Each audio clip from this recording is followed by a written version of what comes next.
What up, cappers, gamblers, punters, hustlers, low baggers? Happy Thursday, January 27th to all of you. Thank you for watching Betting with the Bag right here on Pub Sports Radio. Yesterday was very, very frustrating. Very frustrating. We were doing the NFL show, and I wasn't able to watch the Caps be awful. It was 1-0 for the Ducks 2.5 minutes in, and Leafs got some late power plays, tied it up with 2.5 minutes left in the first, and then took the lead with 30 seconds left in the first. Clearly, I'm not seeing things well in NHL, and it's really, really frustrating. Then in NBA, I would have had a winning night, but I lost the over in Memphis, San Antonio by a half point. Got in at 228.5. It ended at 228, which was frustrating. And then to put what's the right word? A cherry covered in shit on top of my Sunday. I went in on the Boston Bruins plus 310 live when they were down 1-0 and they scored 3 goals. It was only $75. They offered me a cash out, which was just $35 less than what I would have gotten. I said no to it. And of course, Avalanche put up, and it was the perfect bet at the time. Taylor Hall put his shoulder into McKinnon. It was a great hit. McKinnon's own stick got himself in the face. He left the game. When you watch Taylor Hall hit like that, you think, why are you such a pussy? You just put your shoulder into another man. Did that make you sad, Taylor Hall? Because I've never seen you do that in your entire career. Then with McKinnon out, the Avalanche were trying to get revenge on Taylor Hall and drawing penalty. Taylor Hall drawing penalty after penalty after penalty, and let the Avalanche score twice in the third to tie it up. Shout out to our guy DX Filer, aka Gamblestein. He went in on the Avalanche live plus 1.5 and plus 130. So I was very, very frustrated. But the good thing about this show, probably the best thing about this show, is it's not about me. It's about us. And we are succeeding. Yesterday, Maxwell Smart goes 3-0. Then our guy, it's Darryl, has now hit 12 straight sides and totals on the show. He goes 2-0. So they sweep the board. We have one capper on this show because my up double-digit units in CFL counts for shit, means nothing. CFL's long gone, and people don't care about Canadian football. There's only one capper that's up positive, or double-digit units, on the show, and that is Jose Bouquet. But there are 4 cappers knocking on the door of double digits. That's Dutch Boy Fresh, Mr. Dutch Boy Fresh in NBA, Mr. Gogster in NHL, who will be joining us shortly, Maxwell Smart in college basketball, and it's Darryl, also in NBA. So the group is doing great. I'm not doing great, but it's not about me. It's about us. And as long as you guys cash, I'll just stay here for the rest of my life in a 1-bedroom apartment in Parkdale with 4 of us sleeping in our bedroom, and I'll be just fine. I'll just start rejoicing when the pigeons fuck on my balcony and stop hating it so much and maybe change my energy around. Oh, God. Okay. For fuck's sake, this is just makes me want to fucking smash something.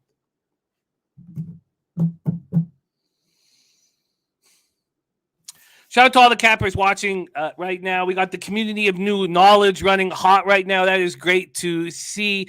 Pacers first quarter money line. Fuck, man. Yesterday, I take the Bucks first half full game. Not Flush Allen. He takes the Bucks first quarter. They were up double digits in the first quarter. I, of course, don't cash my first half and full game. I make great calls on the Sacramento Kings first quarter and the Mavericks first quarter. I should have taken the Mavericks more than just the first quarter, but whatever. Then okay, fuck. I'm just going to stop whining like a little bitch. I also barely slept last night because of the seething anger I had off of not cashing that plus 310, which wouldn't have done that much of a difference. In all honesty, I took it right in the prison pocket last night. The old chocolate starfish in the heart of the khakis. In the bottom mouth. Not in the food, pussy, but the bottom mouth. Thank you guys all for joining me. Sorry, but I just had to get that out of my system. Oh, God, I hate fucking losing. Just had to get that out of my system here. It's out of my system. Let's just get right to work. Dan Kelly, I know how you feel. And I track everybody's records. And, these days happen. These days happen like that. And We know you're going to bounce back right now. We know you're going to bounce back. Okay. All right. So got out of that seething anger, and I'm feeling a little better. Boob says, what site do you bet on? Well, with live bets, I bet with Bet365. I use my local with all my other action because it's credit and it's 25% in every Friday, in and out. So it's okay. Thank you. Top set says, forget last night. New day. A new day. Deacon says, that's why I bet Boston team total over 2.5. Boston scored 3 or over in 7 of the last day. Oh, good. Well, then I'll be picking up the cans alone on the highway, I guess, Deacon. Okay. Thank you, Larry Gar. I'm very upset. Okay, let's talk about the situation here. This is the situation. We got Mr. Gogster running white hot in NHL. He's coming off a 4-2 day on Friday, plus 1.66 units. He's 31-22 on the show, hitting at 58.5%, plus 7.04 units. ROI plus 13.28%. Average line minus 105. And maybe I should just let him run the NHL alone, because I am not helping. If it makes you God, Jesus, I don't even know what to fucking say. I'm just angry. Jeff Joseph says, Knicks go or life is good. God, Jeff, I miss you. I wish we could just talk about horses.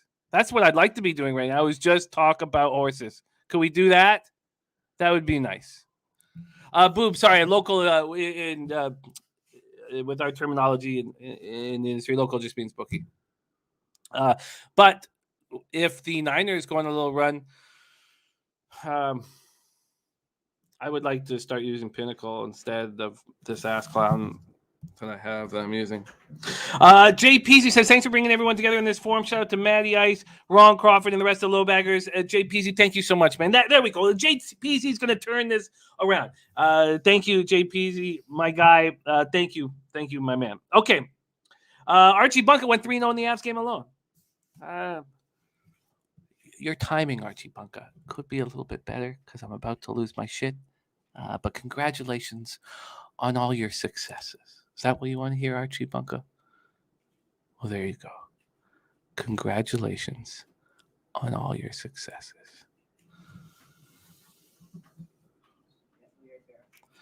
Let's bring in your first guest of the evening. Jesus, I'm losing my shit. Is it still nighttime? Let's bring in your first guest of this show, the very, very talented capper who will be flying down to San Antonio with me on the 22nd, March 22nd. And so will Tease. Tease will be flying in from Philly on March 22nd, and it's his 50th birthday. So I can tell you what's going to happen on March 22nd. It's going to go off. Please welcome Mr. Gogster to the show, Pride of Belleville, Ontario. Mr. Gogster, how are you? What's going on, Jim? What an intro there. That stare down too, buddy. That was intense. I feel like the actor Jimmy came in there. That was great. It doesn't feel great, guys. But we got an echo going on, or is that just me? Yeah, you sound good. You sound good here. I also, what has happened in the past is I've been struggling, put on razor sharp picks, cash it hat, and have started rolling. So we're cashing. Let's get right to work, Gogster, because we don't have a ton of time. Now we have a huge card. We're going NHL, NCAA, NBA, and the star of our NBA breakdown, Dutch boy Fresh, who is coming off sweeping the board last week. He is getting tatted up at 10. He's getting some tat work done, so we got to get him out. So we have 50 minutes. We're going to be bringing on Max at noon, and he will do half an hour. So we have lots of time. So let's attack this. You've been running really hot. I have attacked the board with 5 bets, and I don't like them. And I'm not beating market moves like I have been, and who cares? Maybe that's going to be all for the best. Let's get to work. We start right now, Mr. Gogster. 7 p.m. Eastern, New York Rangers 28-11-4, 15-8-2 on the road. Columbus Blue Jackets 18-21-1, 11-9-1 at home. Nationwide Arena in Columbus, Ohio. I shit all over the general manager of the Jackets last night. I shit all over his decision-making, everything. But I don't fade them. No, what's wrong with me? Why didn't I fade them? I'm just. It's well, you know what it was? There's that 6-0 win they had against Carolina. That kind of outlier that even got me too. Yeah, you're right. It did mess with me.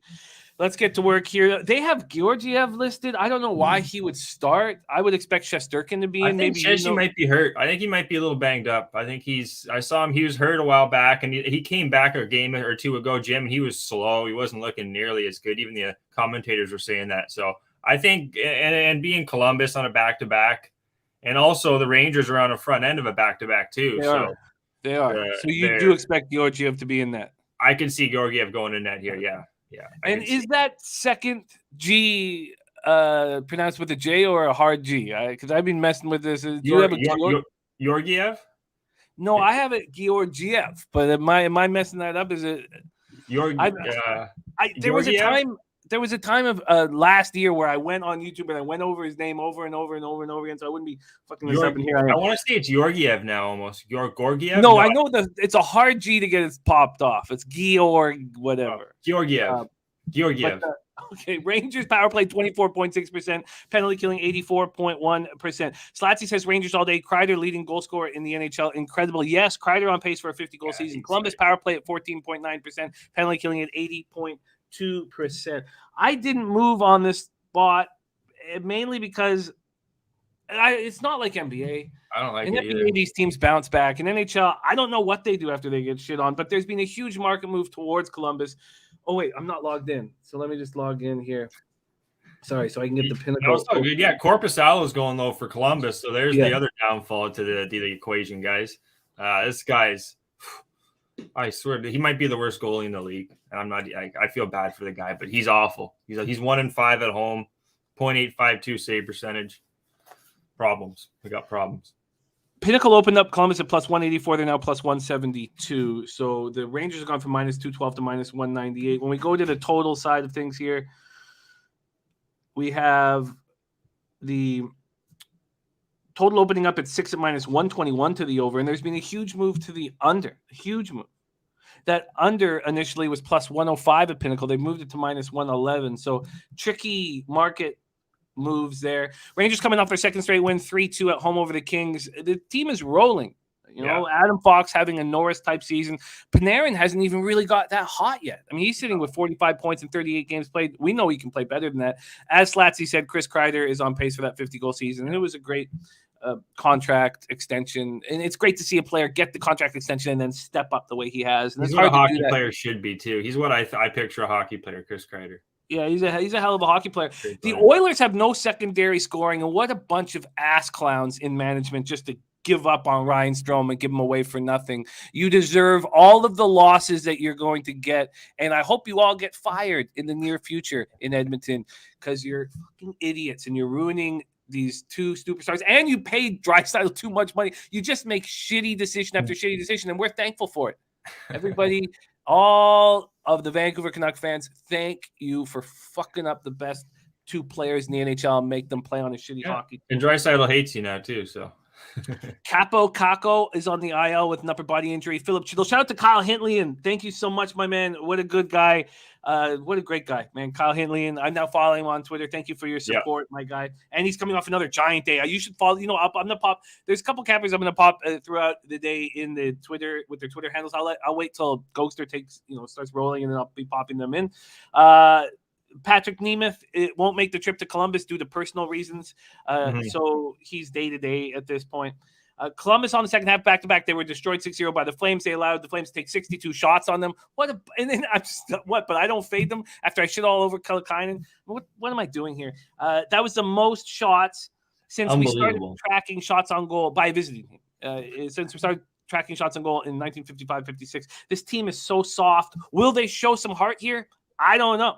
That's what I think they will. I mean, I don't like Tortorella, but you think that he would sit back and let these guys do this? No, he'd have the stick out, beating them literally with a stick. And then he'd just go love his dogs and talk about it. He's such a weird guy. He said that he's so horrible to human beings and he loves animals so much.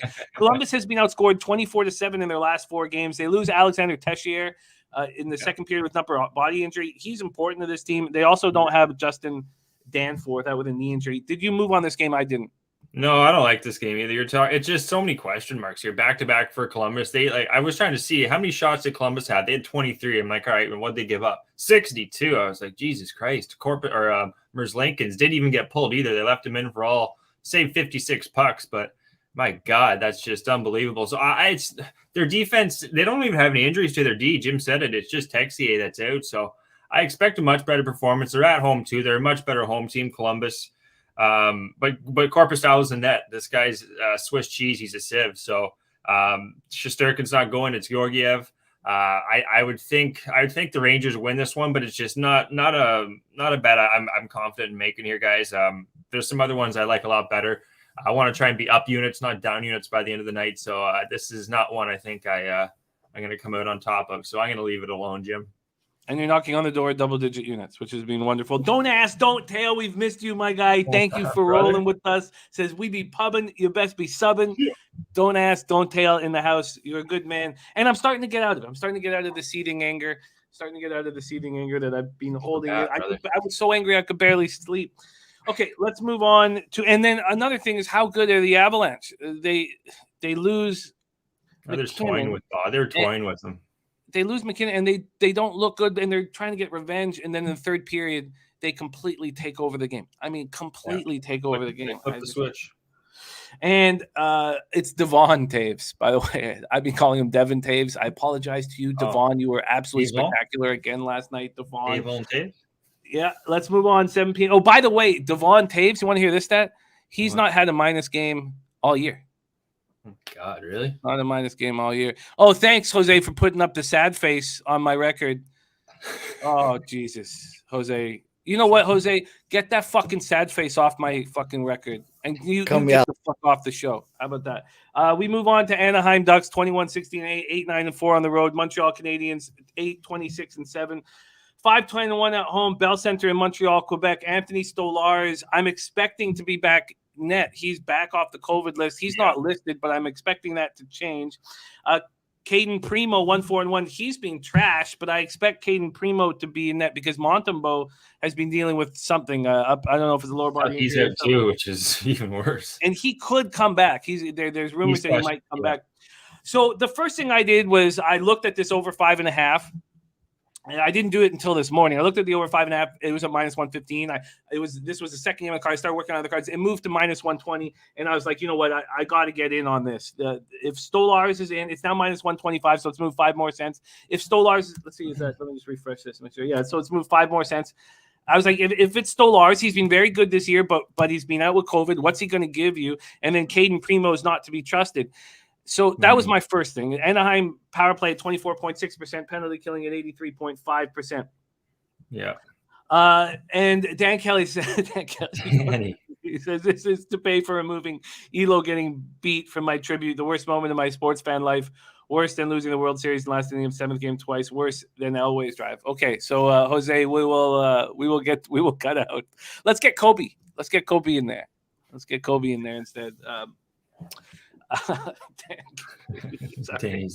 We finally put a little montage for him.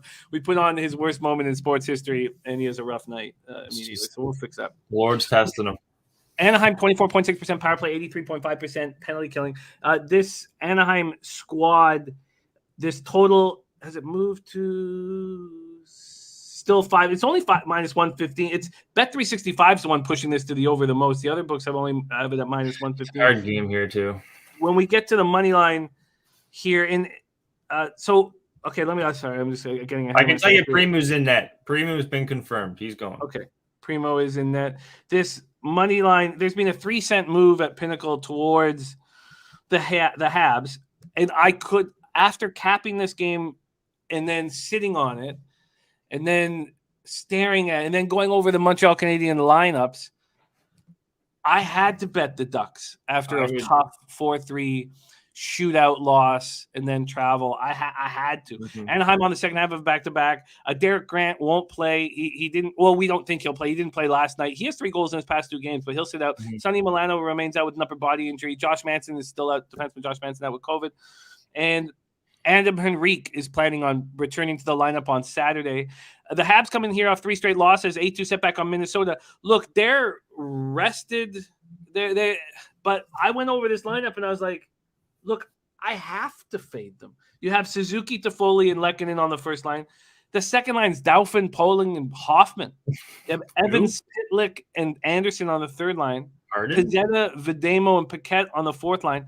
Your starting defense is Sherratt and Savard. That's the Laval Rockets, those last three lines pretty much. I had to take the Ducks -1, and I did. I took the -1. Maybe this is a foolish public bet. It was the last one I made. -1 and +117. Take it away here, Gogster. Yeah, the one thing too, guys, Anaheim's got 4 players from Quebec. You got Benoit, Comtois, Deloret, and Perrault. How's that for French there, Jim? There's work. Appreciate it. Those are 4 guys there that are from Laval, Montreal, that area. So they're playing in Montreal, and that's going to be big for any Quebec player. I would be more. We talked about. I'm leaning towards Anaheim here on a back-to-back. That's the only thing. It's a back-to-back, but in Stolarz, there's a lot of question marks. Originally, I had the over written down, but more you look into the injuries with Montreal, Gallagher should return on Saturday. Dvorak's out, Drouin, Armia, and Byron's questionable. So they're missing still a lot of key players. They do have Anderson, some other guys, but Zegras, Raquel on the other side, Troy Terry, he's back. That's a big one. And I think that I have a hard time seeing Anaheim really losing this game where we talk about it. I don't have it originally on my card, but what is the money line right now in Anaheim, Jim? It's cheap. There's Tata Booker in the house. Great to see you, Tata. We love you. Hope all is well. Hope you got over COVID and you're feeling healthy and ready to roll. Let's get it for you. By the way, that was part of it. The reason why why this ended up being the very last spot on the card was because I did not think. I thought some of these guys were going to come back. They're all so close to coming back, and it looks like none of them are coming back. Johnny K says cheap for a reason. And look, I get it, Johnny K. I get it. But the more I looked into this Habs squad, not getting any of these players back, I had to go against them. I mean, you went over this injury report, and it's. I went into each player too before I made the bet, because I was like, are any of these guys coming back? So Drouin's out indefinitely. Dvorak is in concussion protocol, so there's no chance he's playing. I thought that Cole Caulfield or Joel Armia, and I know Armia has been terrible, might come back from COVID. I actually did expect him to be in the lineup. There's no sign of that happening. Brendan Gallagher is still out, and Paul Byron's still out. So Cashman says it's Anaheim minus. Oh, good. Tata's doing better. I love hearing that. Anaheim minus 130 at Caesars. I'm going to line shop for you here. Did you want to make it official? Another thing too, Stolarz his last couple games, 3 goals against Pittsburgh, 3 against the New York Rangers. Those are 2 really good offenses there, guys. Montreal banged up too. Primo and net. He's 1-1 at home, but I've seen this guy play a lot here in Belleville. We've lit him up several times. And if it's not him, Jim, they got Michael McNevin. And let me tell you, he's got problems. You got big time problems if he's in net. I'd have to be leaning towards the Ducks. They did add Eriksson Ek back on their team. That's San Diego Gulls. So he left the Anaheim team. So that tells me Gibson's there with Stolarz. Yeah. But the other thing is they do have Dostal. That's the other guy. He's still down there. So there's still some question marks there between if he's going or not. The beat writers in Anaheim are real slow to reporting. So I'm going to stay off this, Jim. I'm going to stay off this, but I really do like Anaheim here, but I'm going to stay off it. Well, maybe this will help you fade the Habs. There you go. La plus grande franchise dans la histoire du hockey. You have better French than the general manager of the Montreal Canadiens. All right, let's move on. 7 p.m. Eastern. Carolina Hurricanes 28-9-2, 14-5-1 on the road at Ottawa Senators 13-20-3, 6-10-0 at home. Canadian Tire Center in Ottawa, Ontario. I was legitimately going to back Ottawa until I found out that Batherson will be out. After Did you see what happened? That I just read about it, and I know that Dell's been suspended for 3 games. I haven't seen what happened. Perfect. He should have got a backhand from every one of the Senators too. It was just a little Batherson's going around the net, Jim, and just the old shoulder pop, and then he falls and his leg gets stuck behind the boards. I don't know if he's severely hurt or not, but it was a dirty play, and without Batherson, it's problems. he's been so good this year, and you've been always you watched him play in Belleville. You got his. Yeah, you told us all all the kids about. had his jerseys. Like growing up here, everyone had his jerseys. They knew this was the guy here, and he's been a stud. And it's just it's just Aaron Dell, that son of a bitch. Like just too bad to see. I wonder if Matt Murray is going to turn it on right now. That was an impressive performance. I mean, it was against the Sabres, but he did shut them out. And I think that I screwed up Pistol Pete Loshak's action there, thinking that I wasn't sure if there was that much of an advantage with Matt Murray over Aaron Dell. And that was a mistake. Frederick Anderson on the other side, 22-6-0, 2.06 goals against average, 927 save percentage. Carolina bounced back from their loss. I believe it was against the Devils. I've got it written here wrong. I barely slept last night, but I think it was a 7-4 loss or something. It was a strange loss to the Devils by beating the Knights 4-3 at home on Tuesday night. Carolina is a healthy, dangerous group. Senators coming off their second straight win, 5-0 at home versus Buffalo. And as I said, it came with consequences. They lose Batherson and Dylan Gambrell to injuries. And then Eric Bannstrom was added to the COVID list on Monday. So that's three guys that they're not going to have going.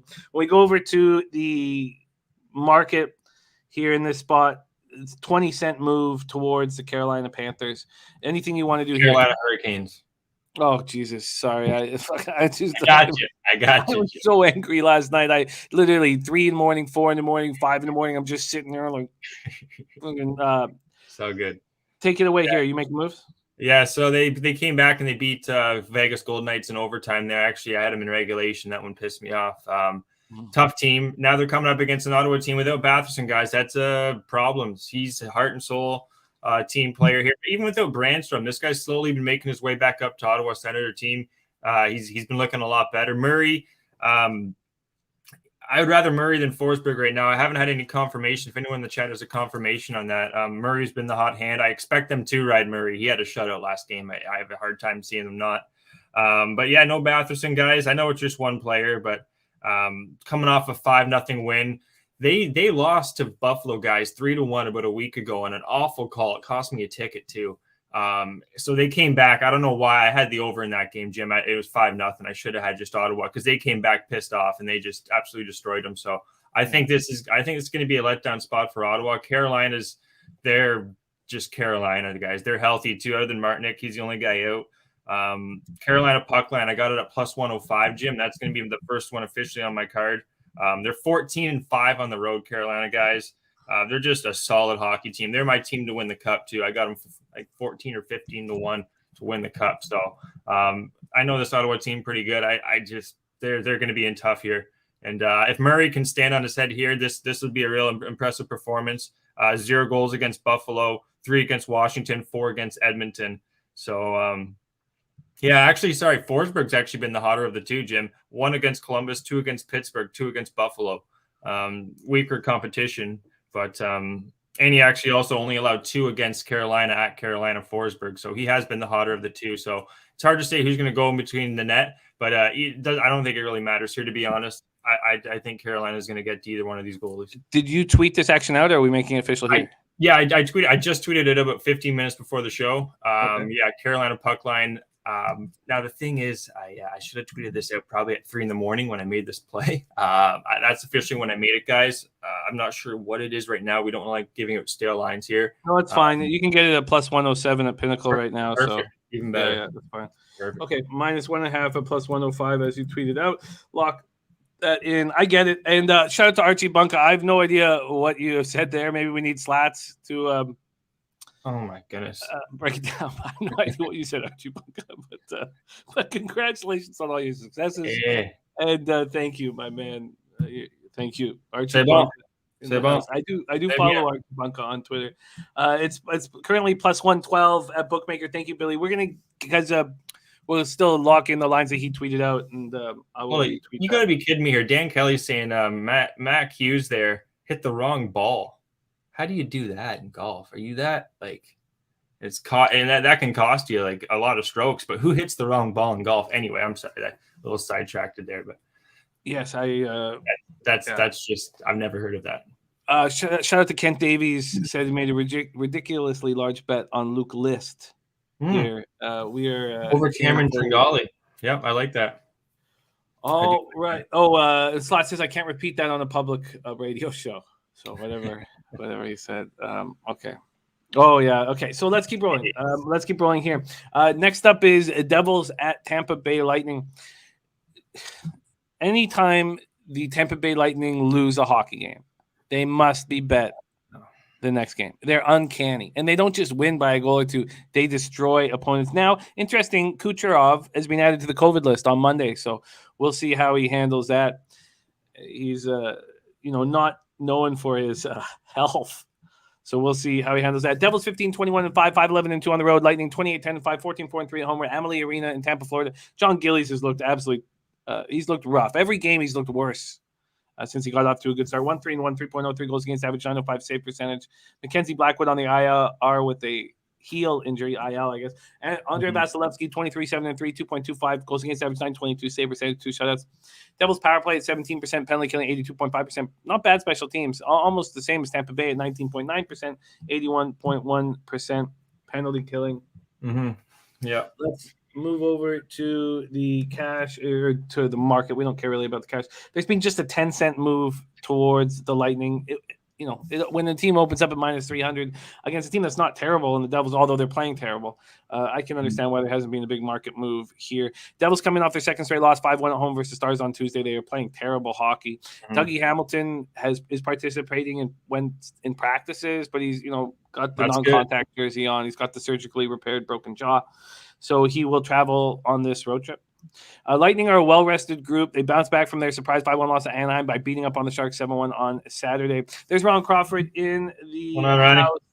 Take it away here, Mr. Gogster. Devils Lightning. Yeah, buddy. This is they're getting Palat back. That'll help. But without Kucherov, I was gonna pull the trigger on Tampa Bay, but without Kuch, who else do they not have here?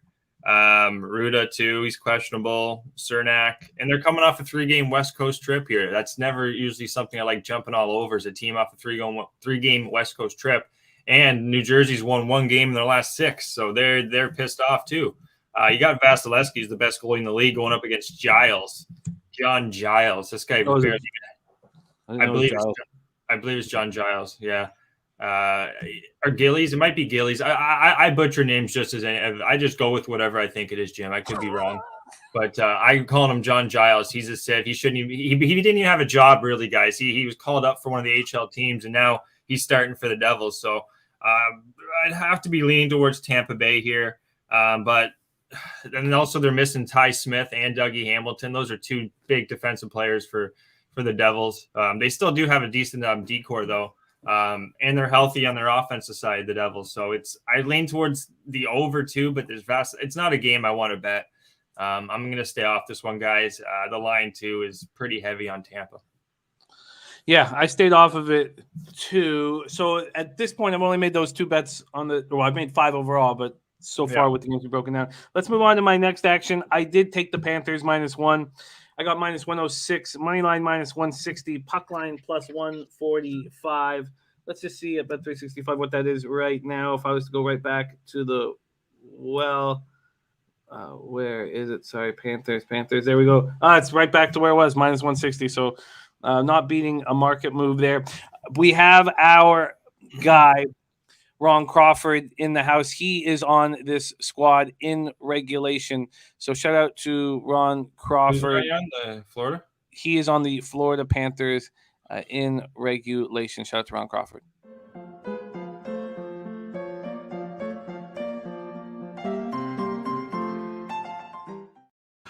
There we go. So let's break this down. The Golden Knights are they're a good hockey team.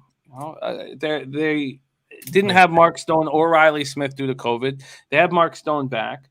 Max Pacioretty and Alec Martinez are both on this road trip. Max has been out since December 29th. Alec been out since November 10th. They're going to come back at some point. I'm not sure if they're going to come back here. Oh, no, that's why it's come back. Yeah, Spencer Knight. I saw that. Oh, damn. And Laner coming off that shutout seems to be locked in. Right away, too. I had Vegas money line written down on my notes. Lean. Not something I want, but I lean towards them. They're just playing too good. And they have those guys on the road trip. It's kind of like just, they're feeling good. Boys are having a good time. They're back in the locker room, or the dressing room. Thank you. Yes. Interesting. That just That hurts. I don't like seeing that. And Laner coming. And the Panthers are coming off that road trip too. They're 3 games. But they didn't play great. They went 3-2 on that road trip. I thought about the same thing. They fly down from Winnipeg. They've never been good on the road though. Like their road record's like 7, and like they're kind of a middling road team. But at home, they're with Bobrovsky, they're 15-1, 21-3 overall. So you want Spencer Knight.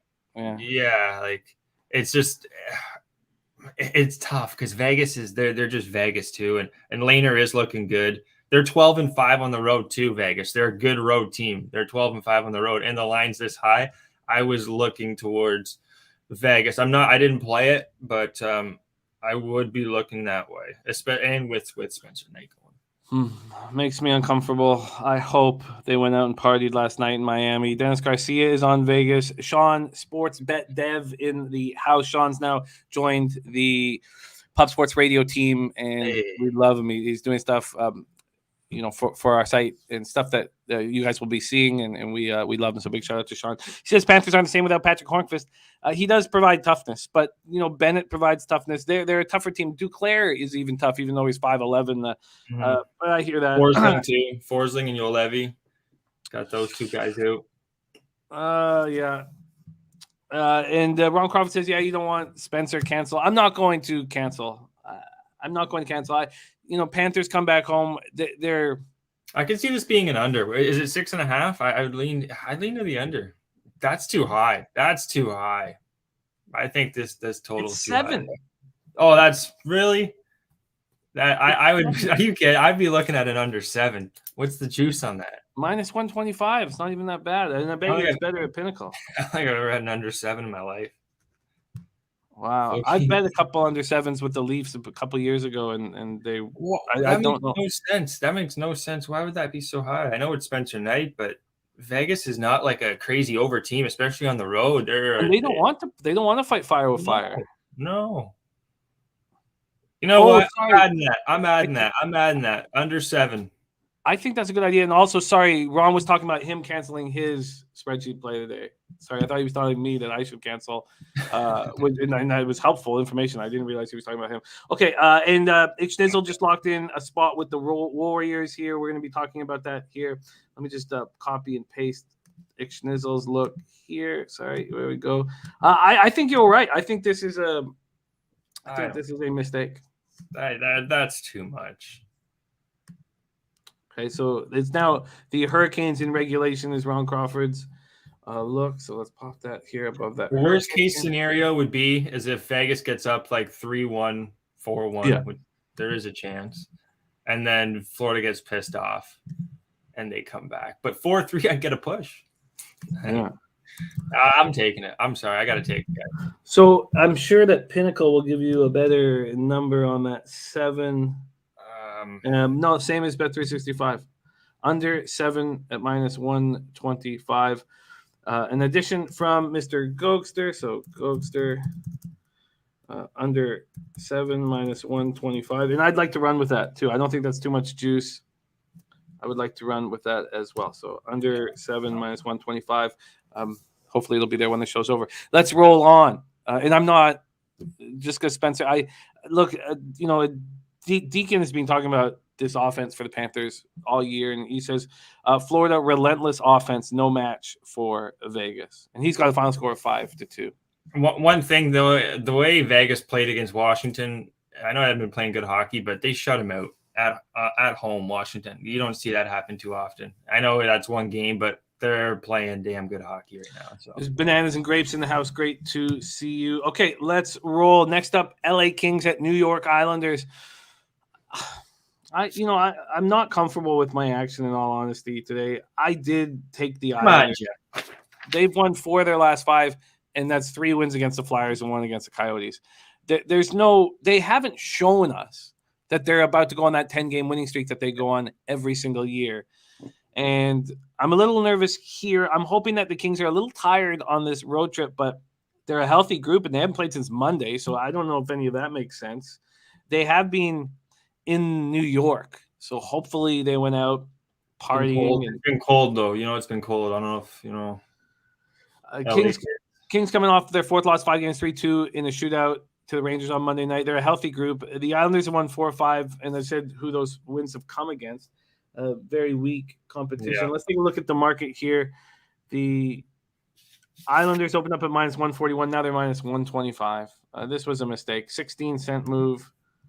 And I think I got them at minus. I got them minus 145 and plus 170. Well, what about this, Jim? What about the over? We're getting plus money on the over. What do you think of that? Well, it's a move to 5 at most books. It was at 5. What if you did over 5.5? What do you think of that? They're healthy, and I think the Sorokin didn't look the greatest against Philly. He's looked okay. I've watched a lot of Islander games. He hasn't looked the greatest. In LA, they're healthy. They got a lot of firepower. Well, they're missing Athanasiou and Elias Anderson.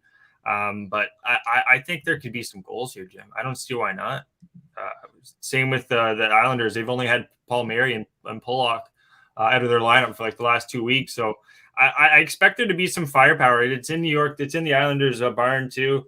LA Kings, 2 goals against the Rangers from Quick, 3 against Colorado, 6 against San Jose, coming off that loss too. The number looks. I have plus 125 on the over 5.5. I would be looking towards the full game over rather than the first period too. I think 60 minutes. These two teams can score some goals, and it's not a play I made officially. I would be leaning towards the LA Kings here too, probably, Jimmy. But I think the over 5.5 is it could be a decent the number in my opinion. It should be more like a minus plus 100 or.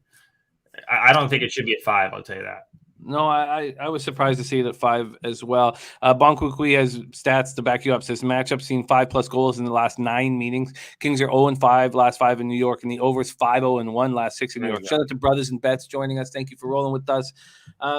We're have a few more games on this NHL card before we move on, and I'm on the Islanders -1, and I should have waited. A mistake by me. Market move towards the Kings. Are you making anything official here, Gogster? I'm going to think on that one. I'm going to put a question mark here, a little brackets beside it. I'll come back to that before the end of the next eight minutes we have or whatever. We have 17. Okay.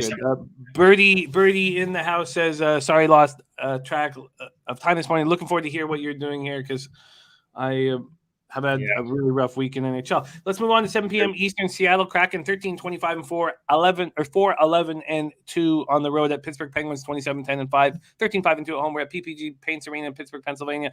Philip Grubauer 10-16-4, 3.28 goals against average, 883 save percentage. I mean, those are just atrocious numbers.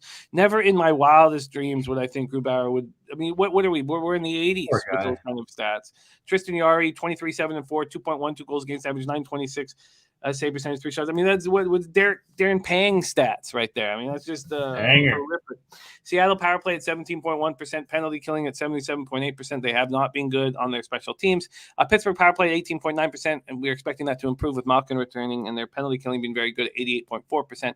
And of course, it's good when you have a guy like Sidney Crosby on your hockey team. So let's move over to the market here.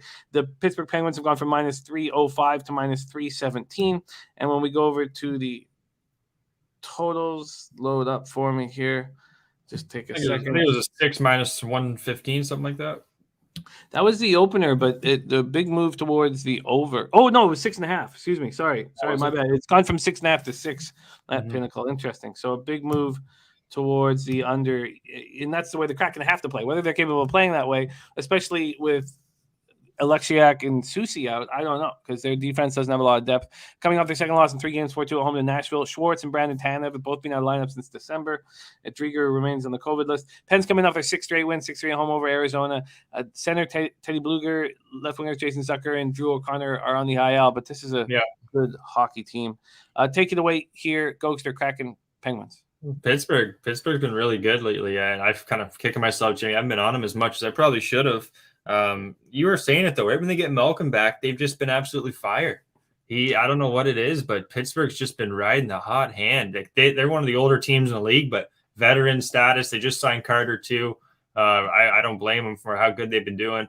Yari, in my opinion, is probably the most improved goalie in the league this year. He's been absolutely unbelievable compared to last year. Just unbelievable numbers. Grubauer, on the other hand, is complete opposite. He's 1-7 on the road. 1-7-2 on the road with a .859 save percentage, allowing about 4 goals a game. It's really bad, and they don't have Soucy or Oleksiak. Puck line Pittsburgh would be where I'd be looking here, -130. It's not official though. I'm going to stay off it, guys. I got a lot of leans here. I don't blame, like Pete Lochak would say, leans are probably going to be pretty good here. I lean towards Pittsburgh puck line here, though, Jimmy. I just have a hard time not playing this team, especially with Seattle's injuries.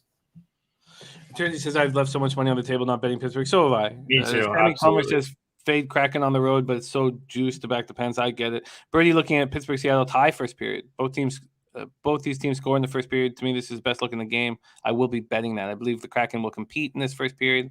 And North Ender looking at the Pens -8.5.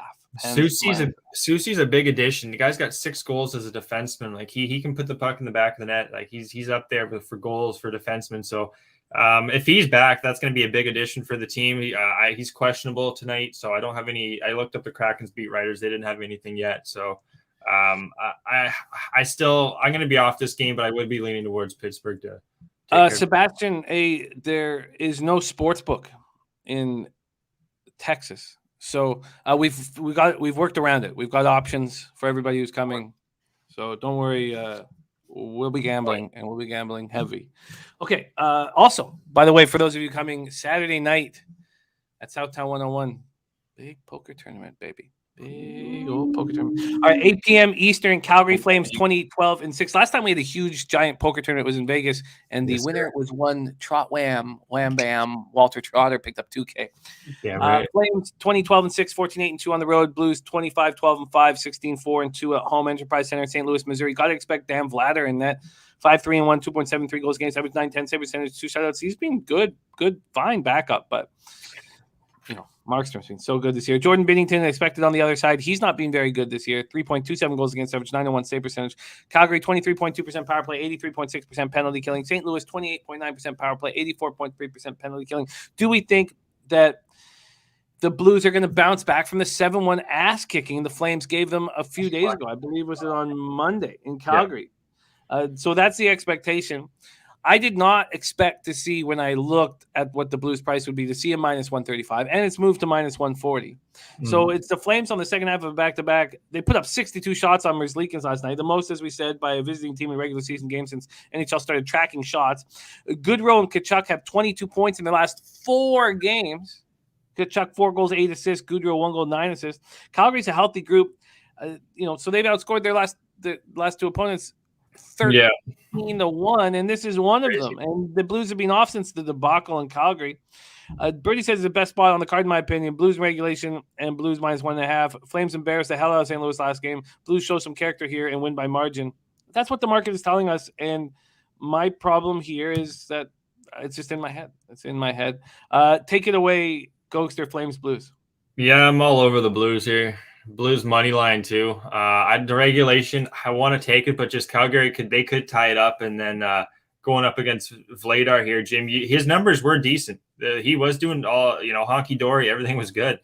6 goals against Carolina, 4 goals against Tampa, 4 goals against San Jose in his last 3 games from Vladar or Vladar, whatever you want to call him. I can't trust this guy. He's came from Boston, a road goalie too. I don't like his road numbers. He's a lot better at home. With that being said, he is 5-3-1 on the road, but he has to rely on Calgary's scoring here, guys. And St. Louis at home, 16-4-2, 28% power play, 86% penalty kill. One of the best special team numbers you're going to see for a home team. One of our guys in the chat, who is it, Turnsey or Birdie? They were saying that 7-1 loss, Jim.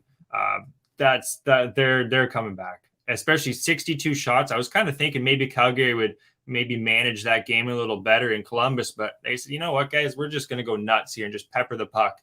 They could come back with the same mindset here, but it's going to be way tougher going from Columbus against St. Louis, who you just beat 7-1.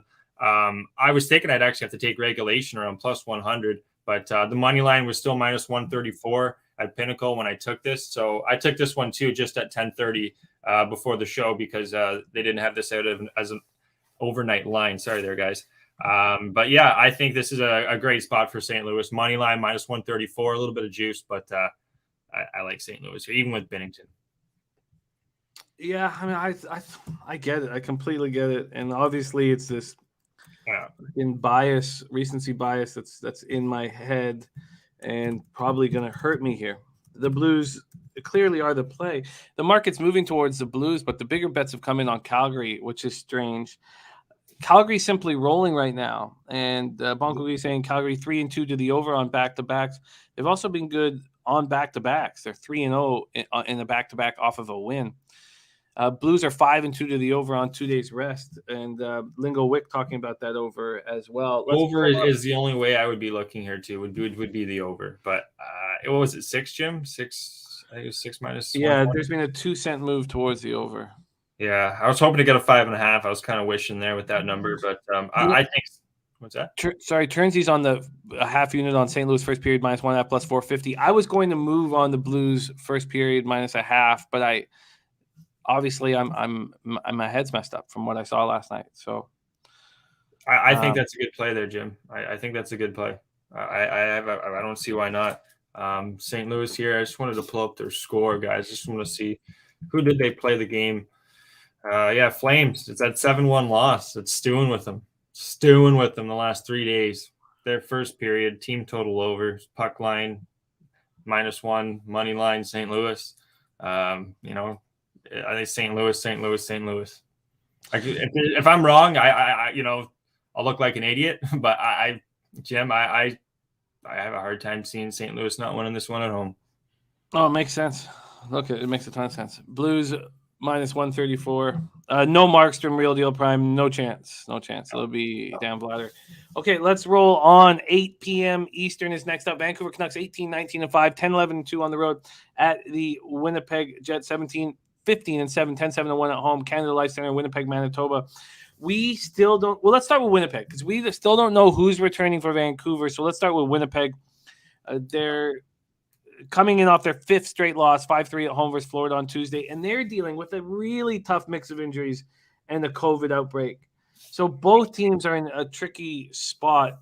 Josh Morrissey is out with COVID, and Nate Schmidt is not a defenseman to trust. And I know they have Pionk over there, but you take Morrissey out of the lineup, and they're in trouble. They also don't have Dylan DeMello and Logan Stanley, so they lose all that depth. And Dylan Sandberg loses. So, I mean, I don't know. At this point, when I say that out loud, and we know that they don't have Nikolai Ehlers, I think, how do we not back Vancouver? And how we don't is because they're in tough right now, and they were handling it well at home. Now they have to go out on the road to Winnipeg, and I don't know. Like if it is Spencer Martin, do you really want to back him in the first road start of his career? There's been a slight 2-cent move towards the Jets at Pinnacle. And this Canucks team's been battling this big COVID outbreak, and so they have Thatcher Demko. Let's see, they have new information on Demko. Let's get this. Is he going to be back? Because if Thatcher Demko's back, I mean that's a big help. Yeah. And he skated on Wednesday alone. He's still in COVID protocol. So yeah. So he's not making the road trip. No, I don't have any confirmation on it, but I'm seeing DiPietro possibly going too if it's not Martin. So Michael DiPietro, I believe that's his first name. Yeah, it's this is one with the injuries. It kind of leave you shaking your head with Winnipeg, but still looking at this Winnipeg team, Jimmy, their offense is deep. Kopp, Scheifele, Wheeler, Connor, Dubois, Perfetti, who's half decent, Poganski, great AHL player, Lowry, Stastny, Vesalainen, Harkins, who's another good AHL player, and Svechnikov. They got a great 4 lines, in my opinion, Winnipeg. And if you look at what Vancouver's putting to the table here, let's go to line combos here, guys. Their last couple lines, Pettersson, Miller. Is JT Miller in too, Jim? Oh, yeah, he's back. Okay, he's back. Yeah, Pettersson, Miller, Besser, Mott, Lamico. I'm not even familiar with this guy.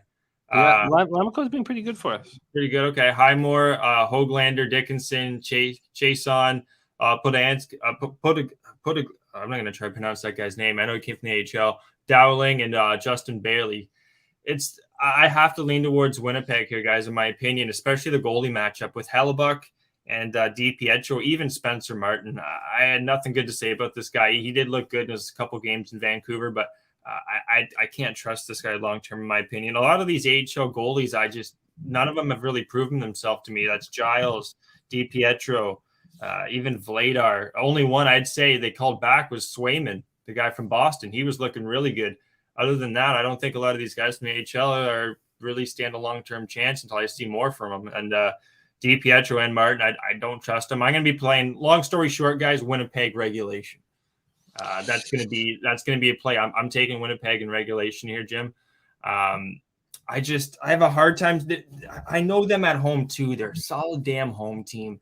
Vancouver, they're struggling at the wheel. They got some flat tires. So do Winnipeg, but they know the roads. I know these are weird analogies I'm giving, but they know where they are. They're at home. I think it's going to help their cause. Hellebuck's in net too. Both are similar penalty kills, power plays. It's just I'm gonna trust Winnipeg. A lot of D problems too. No Burrows, Brisebois, Hamonic. We want Burrows out of the lineup. These guys are absolute fucking bums. The back end. Horvat and Pearson too. Those are two big players on the offensive end. If you guys had, I know it's only two players, but no, Jimmy, I know, they're big players. Yeah, I'm going to take the Jets, buddy. I'm going to take Jets regulation. This is a bit of I guess more we talk about it, maybe the only one that's against the grain, you could say. But I think Winnipeg is going to come out on top here. It's the goalie situation. Demko's in net, Demko's in net. Then it's whole different. What's his name again? What's his first name? His first name is Margaret Thatcher Demko is his first name. If that beautiful face shows up in net, then we're gonna maybe stop and think about it. But look at Margaret there. Well, we got to roll on. Let's roll on to the final game on the card. We have college basketball coming up next with Maxwell Smart.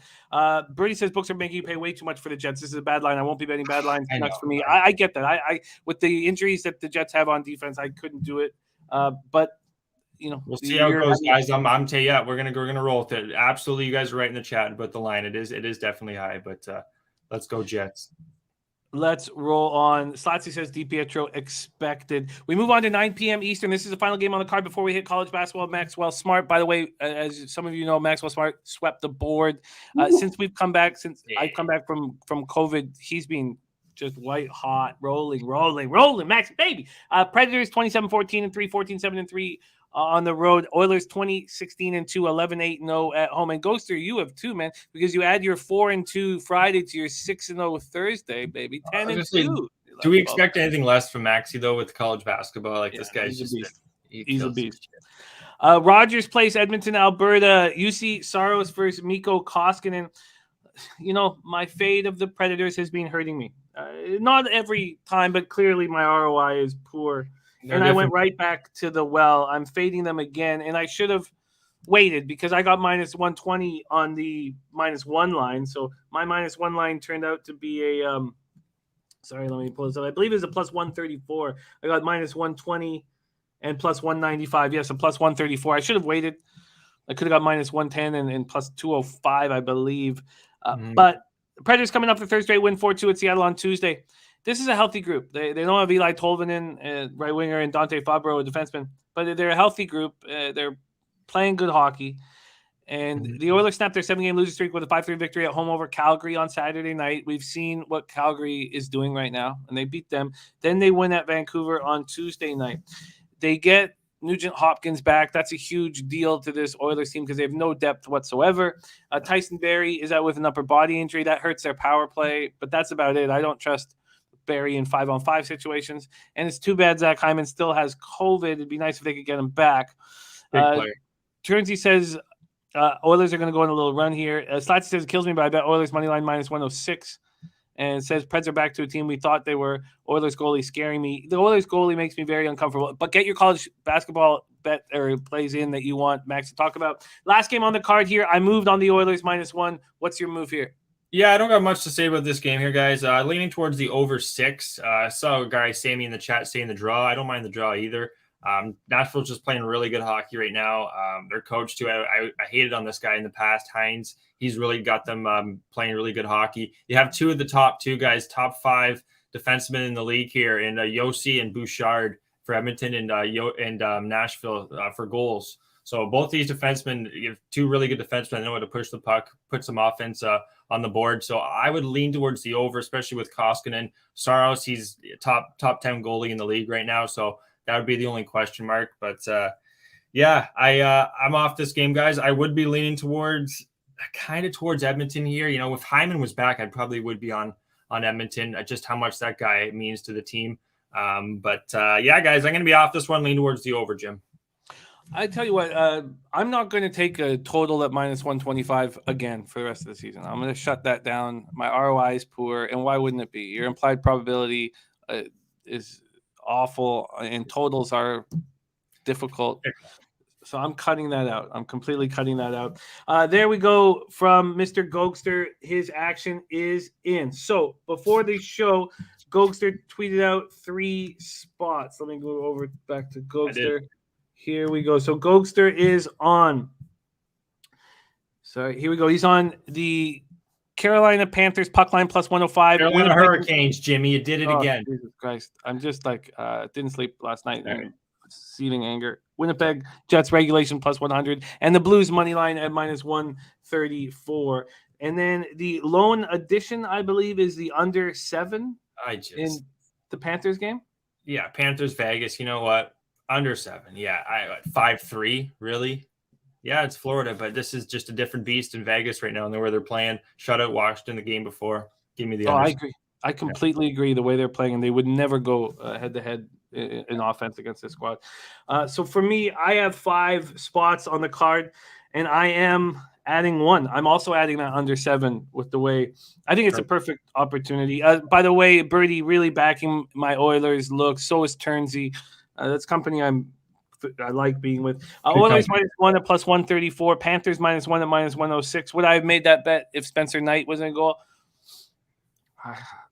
If I knew Spencer Knight was goal, I'm not sure. Islanders minus 1 at plus 110. There's been a big market move against me.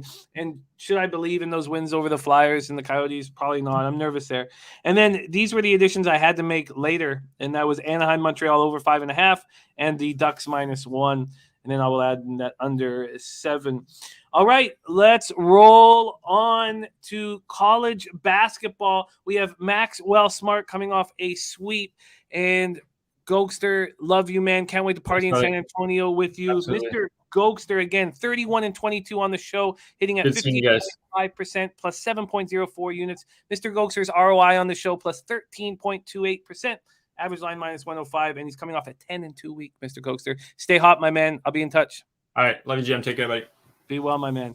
We are going from one hot capper to another. Mr. Gogster plus 7.04 units. Maxwell Smart, fresh off of sweeping yesterday's board.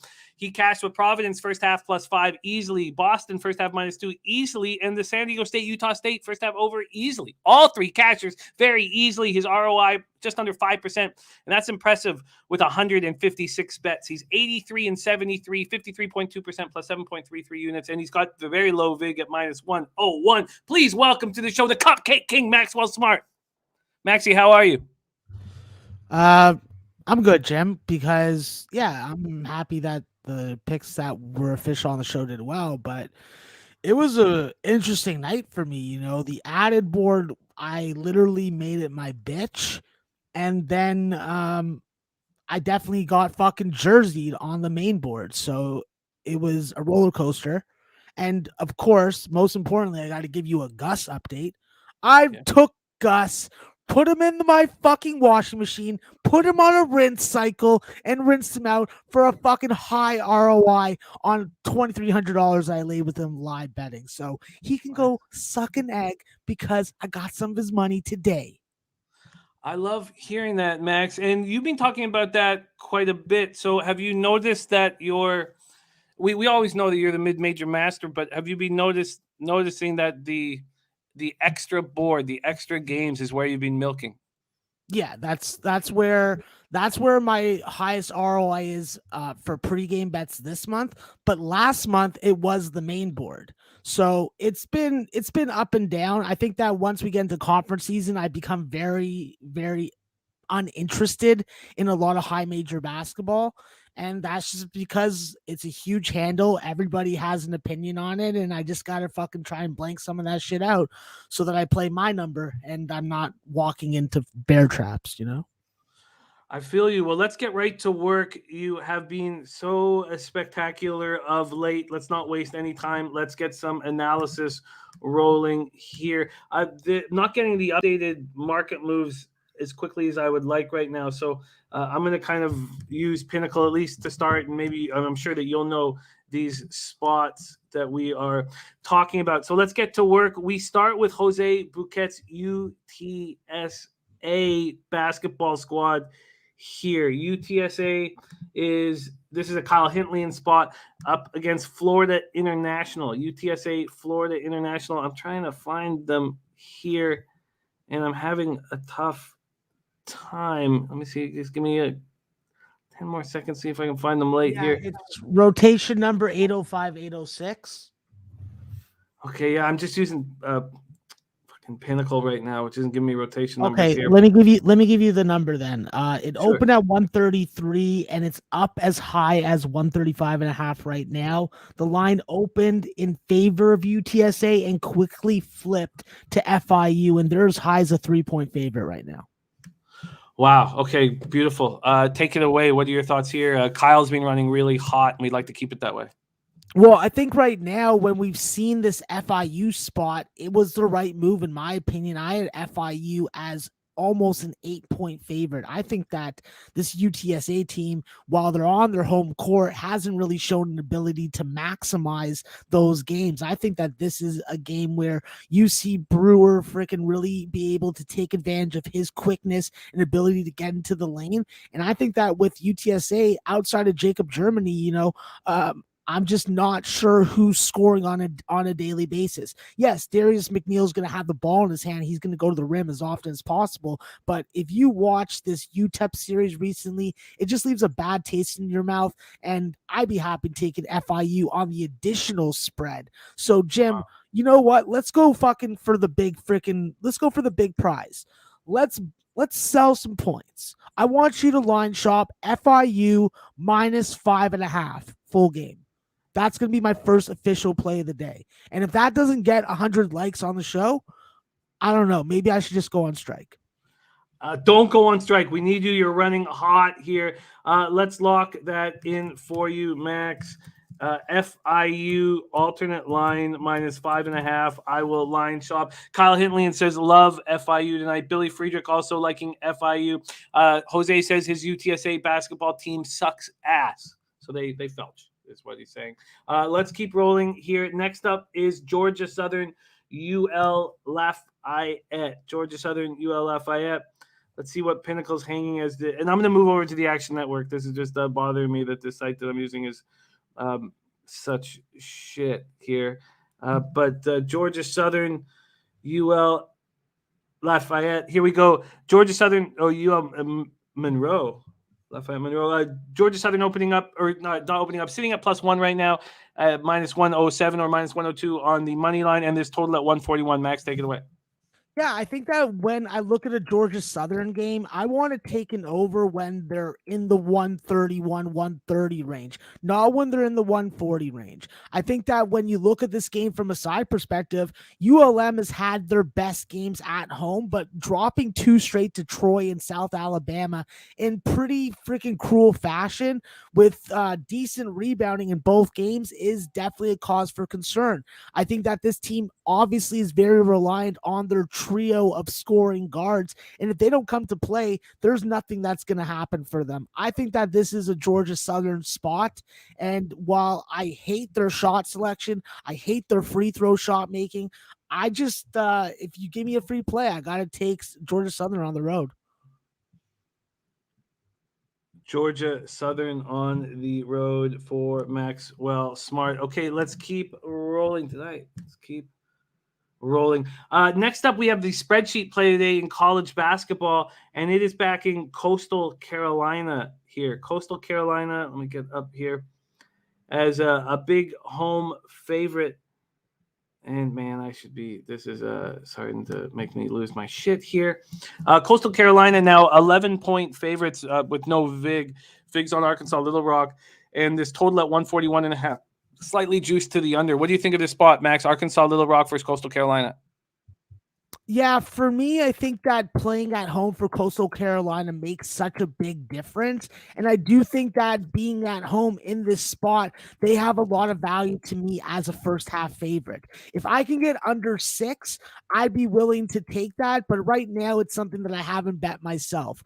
I think that when you look at Coastal Carolina, we know that Abrima Diba is going to be running the show. And at 6'6", he can really do a lot of good things for your basketball team when he's on. I think that with Rudy Williams, Hamilton, Ontario's Rudy Williams, back in the starting lineup, it gives you a game-changing score in the backcourt. And let's not forget, this team still has Vince Cole at the wing and Abrima Mustafa in the middle. This is a very good offensive Coastal Carolina team at home. I think that they flex their muscle early and don't give Little Rock an ounce of freaking respect in the first 20. There we go. Next up is our guy, CT Bays. CT Bays wondering about this total in Wisconsin, Nebraska. This game pops off at 5 p.m. Eastern, 2 hours before all the other college basketball games go. This total has gone from 147 down to 144.5 with the 11th ranked Wisconsin Badgers as a 7.5-point road favorite. So focus first on the total for CT Bays and then let us know what you're thinking for the spread. Yeah, plain and simply, when you go through game logs and you're charting what these closing lines and how accurate they are, like I do after every goddamn day, this is an overspot. I like the fact that we just got 3 points of line value when it opened at 147, because if there's a 144 out there, I'm going to actually make that an official play. Johnny Davis, Brad Davison, focused on scoring. Someone else needs to step up for Wisconsin. And then on the other side, Nebraska just seems to play up and play better at home. And whether they win or lose, they do put out output. And 150 points is not a lot to ask from either of these two teams. Well, let's find a 144. Yeah, find me a line, please. Because right now 144.5 is juiced quite heavily over at Pinnacle. So I'm going to look for that. While I'm looking for that, what do you think of this Drexler James Madison spot? This is from Mark Schillingberg, whom we love dearly. Mark, I hope you're getting over COVID and beating it up. Drexel 4-point road dogs right now, and this total at 147, max juice to the under. Yeah, listen, I think that when I look at James Madison at home, this is where I want to back them. This is where I think that they have some value. The question is who's going to be available and who's not. I think that with Jalen Hodge not available, it definitely puts a lot more pressure on guys like Justin Amidi and Charles Falden to freaking produce. But Vito Morse, he has been an alpha for this offense. And I do worry that he is not going to be able to repeat his efficiency and his scoring output after his 32-point game.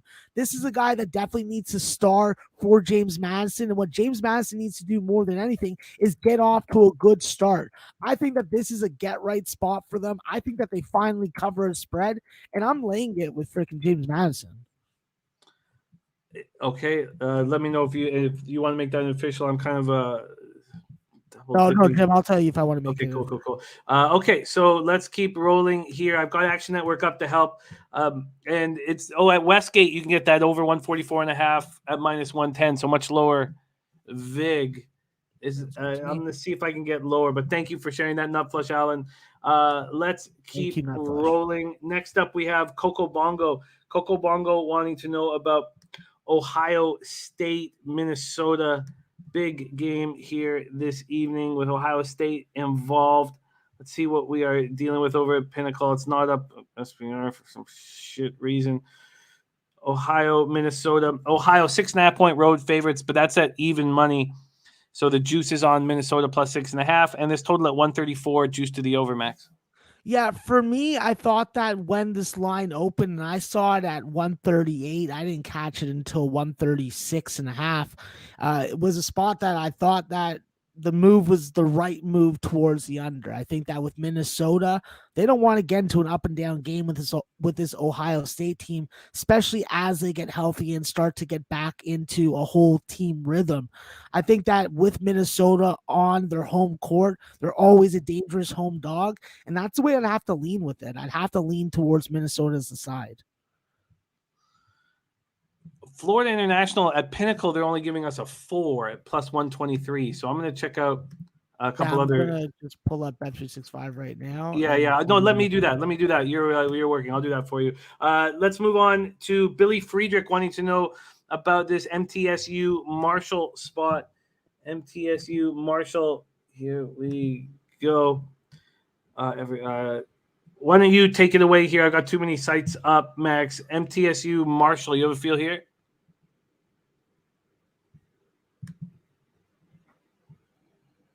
Max? Yeah, I think that with Marshall and MTSU, it's a spot where Marshall obviously is going to have that home court edge, but MTSU just seems to have something going with them right now. I like how Donovan Sims and DeAndre Dishman are being able to produce. Dishman definitely has to give you some more on the glass, but it's more about his interior defense. And with this bench that MTSU suddenly now has, with Elias King being able to lead the way, I think that it gives ample support to a big game from Josh Jefferson. That's the guy that's got to be the X factor tonight if MTSU wants to go on the road into a very hostile environment for them. With this Marshall team, they have not made you money, and the only way I can bet this spread would be MTSU. They've been banking for you, and if you've been riding them, you just got to keep on doing it. So we don't have alternate lines at Bet365 on the FIU game right now. Can anybody else find alternate lines up to 5.5? We have up to -4 at Pinnacle at plus 23 for FIU. But let's keep rolling with the games coming in from everybody in the chat.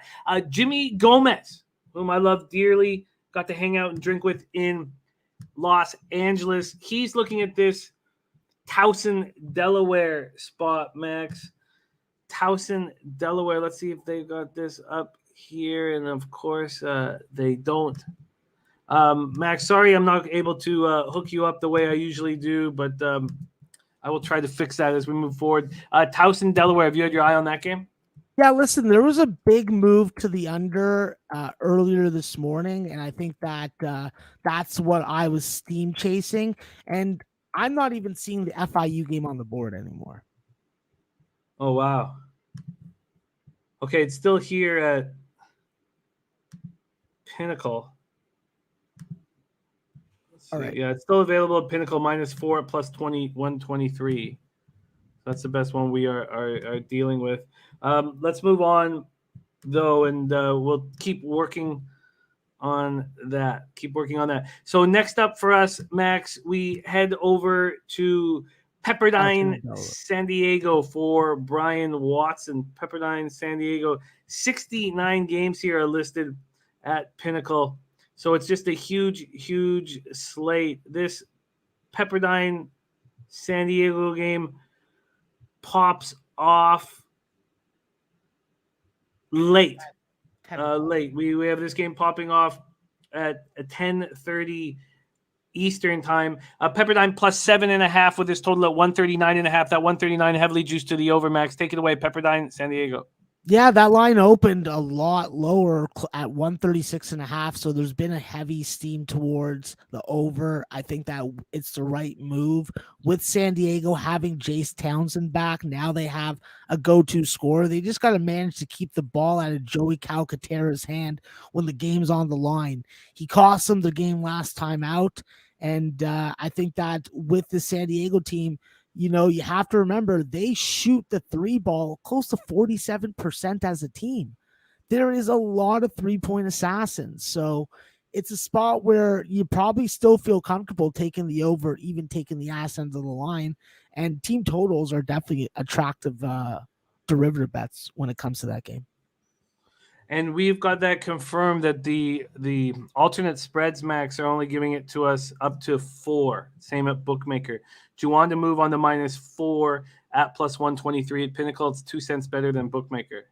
Yeah, I'll take that. Okay, let's take that -4 here, and we will keep rolling here. Get your action in that you want Max to talk about. We have them for 10 more minutes. Next up, we have Rem Most. Rem Most looking at North Texas for Southern Miss. North Texas, 14-point road favorites in this total. Very low, Max, at 120, juice to the over. Yeah, listen, this is a spot where I don't have any action on. I think that I would like to take Southern Miss at this type of dog. However, they got to be able to prove that they can score, and that is just tough against North Texas on the road or at home. Okay, yeah, Crystal, if you could see what they have here with DraftKings, that would be great. If you could see what they have, if they can go up to -5.5. Let's go next. Long Beach State, Cal Riverside. Long Beach State, Cal Riverside. Right now at Pinnacle in this spot. This game pops off at 10 p.m. Eastern. We have Long Beach State as 5.5-point dogs, and this total at 135.5 juice to the under. Max, take it away. Long Beach State, Cal Riverside. Yeah, listen, I think that this is a potential underdog spot. I love what Long Beach has been doing with Jaden Jones and Joel Murray. I think that when I look at Riverside, the problem is that they're not the same three-point shooting team that they were last year. They do have very good three-point defense, which they're going to need in this spot, but Long Beach is on a literally 4-game winning streak right now. I don't think that I didn't expect that. So I'll say that. I'll speak for myself. I think that I'm very surprised by what we're seeing from this Long Beach team. And I'll say this, it's going to be a really good game. I think it's going to be a close game. I do think Long Beach has the potential to be an outright winner in it. And I'm willing to freaking take a shot. I'm willing to take a shot with a full game money line on Long Beach because, even though Riverside is playing good basketball right now, Long Beach is getting off to those good first halves, and they're playing just as good defense. If they're able to keep UC Riverside under 30 in the first half, they're probably going to be leading at halftime, and I think that they'll figure out a way to beat this team even on their home floor. I love it. Let's keep rolling, Max. Next Jim. Yeah. I want Long Beach officially on the money line. Long Beach on the money line. And Max, Dan Kelly did find you that FIU -5.5. FIU -5.5 at Heritage is at +152. That sounds awesome because Bet365 is being a pansy and they are suspending the alt spread right now. They are. I was surprised at that. Let's move on. Cashman 19. Shout out to Cashman 19. Him and his wife just came down with COVID. Thinking about you guys. Get better fast. Please keep us updated. We've all been beating COVID. Seems like it's a easier battle for us. So beat this shit. Stay home and cap with us. And let's get you back healthy as soon as possible. Next up is BYU Santa Clara from Cashman. This one's going to be nice. We got BYU as 3-point road favorites at Pinnacle at -103, and this total at 149, slightly juiced to the over, Max. What do you think here? Listen, with Santa Clara, they're definitely good, but they got to be able to force their tempo on BYU. It's going to be a really good game to DGen bet at the end of the night. BYU has been decent on the road. They have definitely not been a pushover. But Santa Clara, this is all them. Jalen Williams has to use that 6'6" frame to get inside against BYU's interior defense. And if they can't score in the half court, it's going to get ugly in favor of BYU. And this total is going to have a hard time getting above 150. Let's keep rolling. We have games coming in quickly. We're staying out west for Lingo Wick. Lingo Wick looking at this Stanford USC spot. Another late game. This one is the latest game on the card. Pops off at 11 p.m. Eastern.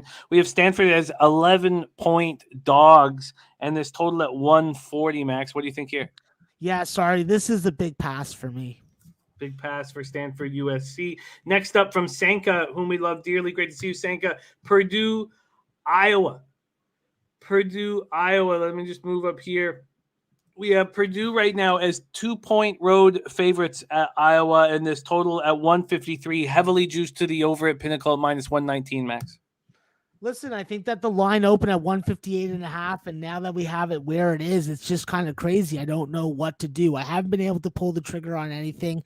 What my leans are is the first half over. That's one of my go-tos with Iowa at home. I just don't know if Purdue's going to try and slow it down or speed it up.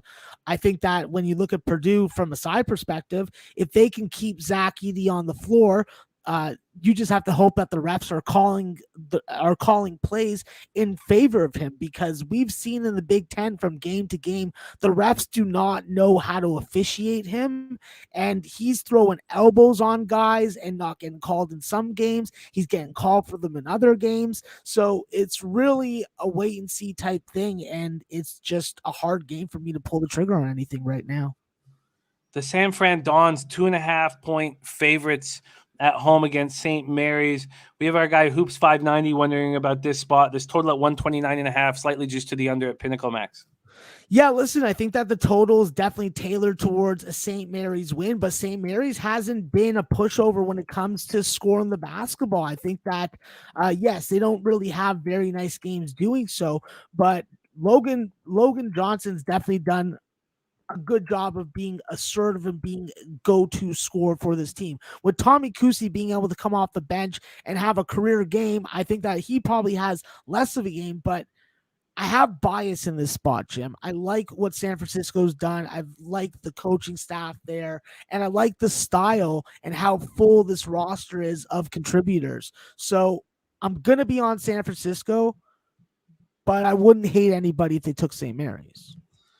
All right, we are going to keep rolling, Max. Just a few more minutes of Maxwell Smart here.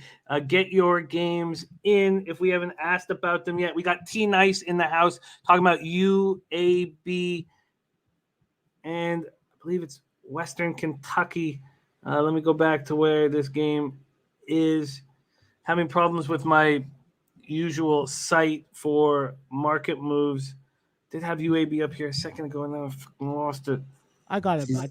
You got it? Okay. Do you mind taking it away for us?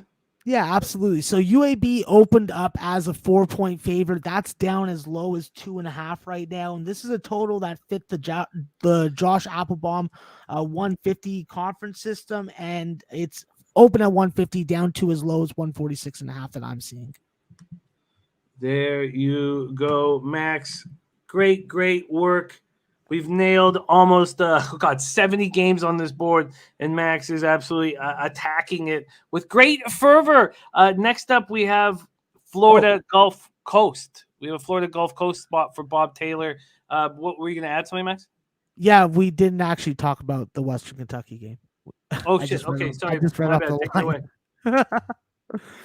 No, I think that this is one of the more interesting spots on the board. UAB is definitely going to be a righteous road favorite, but we know how road favorites do in conference. I'm waiting to see if this line will go back up in a little buyback, but it's hard not to like what this UAB team does. Sorry, that was a little bit of a tongue twister for me.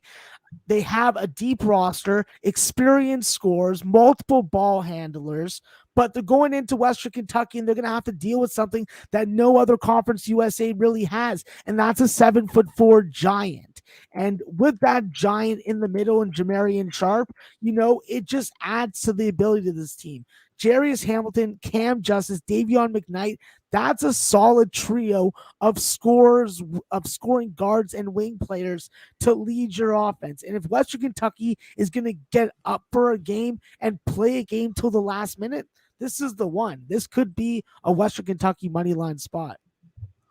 Western Kentucky money line spot from Maxwell Smart. Max, we had great line shopping from the chat. We found you the FIU -5.5 and plus 155 from Crystal Warren. I believe Billy Friedrich found you that Long Beach money line at plus 212 at Bookmaker. What was the game that you wanted that total if you could get it at 144? Early. I don't want to get the total. No, not on that game, but wasn't there a game earlier that you were telling me, let's see if we could find the 144? Was it Wisconsin, Nebraska? Yes, it was. It was.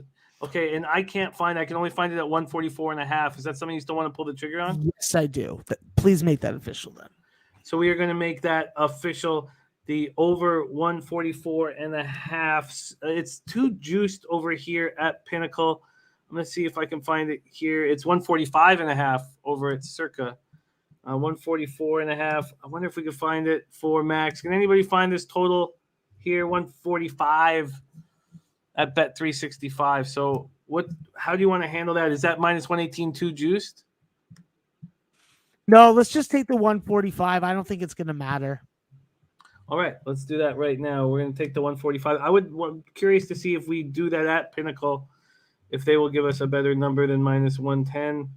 The 145 over is minus 113. Okay, so we'll take the over 145 here, over 145 in Wisconsin, Nebraska at minus 110. That's available at Bet365. Okay, Maxwell Smart coming off sweeping the board. Oh, wow, you get it at Westgate, 144.5. Thank you for that. 144.5 at Westgate at minus 110. Nice job, Nut Flush Allen. Beautiful. 30-minute special of the day today. Well, you just got it, Piker, from Maxwell Smart. 30 minutes of glory here, breaking down this 70-game card. If you want more college basketball action, roll with Maxwell Smart Monday through Friday alongside Connor Mack at 5 p.m. Eastern. Again, his official action here on the show, FIU minus 5.5 at plus 155, Long Beach money line at plus 212, and then the over 144.5 in Wisconsin, Nebraska. Follow him on Twitter at CBMS420. Max, any final words for these great cappers supporting the show, my man? Yeah, listen, I think that you guys got to go out, support your local Popeyes, tell them that Maxwell Smart sent you, and dip your goddamn chicken tenders in honey. And of course, I think that you guys should all be in the chat asking questions to Jim, not about sports, but about pigeons. I want more pigeon stories. I want to hear about the pigeons. I want to hear about Ella taking out a pigeon or two. We won't tell the Toronto authorities. No worries. Have a great day. Pigeons, Max. She loves the pigeons. There he is, Maxwell Smart in the house. Thank you for rolling with us. We move on to NBA, and we have just the man for the show. He went 2-0 on our show last Thursday, and this man is now sitting at 25-15 on our show, hitting at 62.5%. He's plus 9.17 units. Listen to this. ROI plus 22.93%. Average line just minus 105. Low vig in this bitch. This guy Dutchy doing work.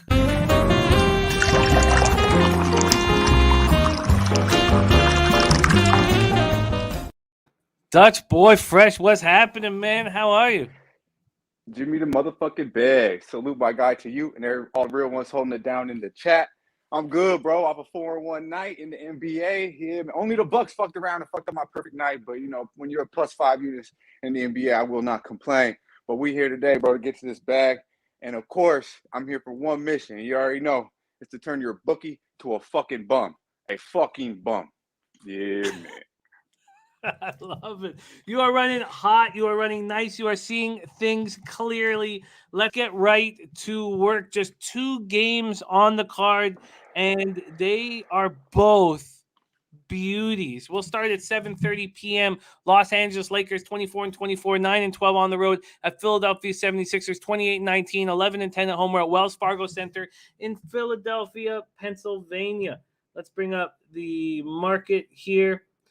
Cash-wise, we have 6,620 tickets in. 33% of the tickets are on the Lakers, but 42% of the cash. Then we have 41% of the tickets on the over and 86% of the cash. I shut down my site. I'm going to pull it back up and see if it'll start working for me now, as it's being shit all day. Let's move over and see if it's going to happen here, and it's not. Okay, so I'm just going to use the Action Network for market moves. But Lakers 3-2. Actually, for this game, when you come in, Dutchy, can you tell us about what the line and the total is for this? Lakers 3-2 over their past 5, 18th in pace at 97.60 possessions a game. Philadelphia 3-2, 28th in pace at 95.5 possessions a game. Lakers coming off their second win in 3 games, 106-96 at Brooklyn on Tuesday. We cashed the under very easily.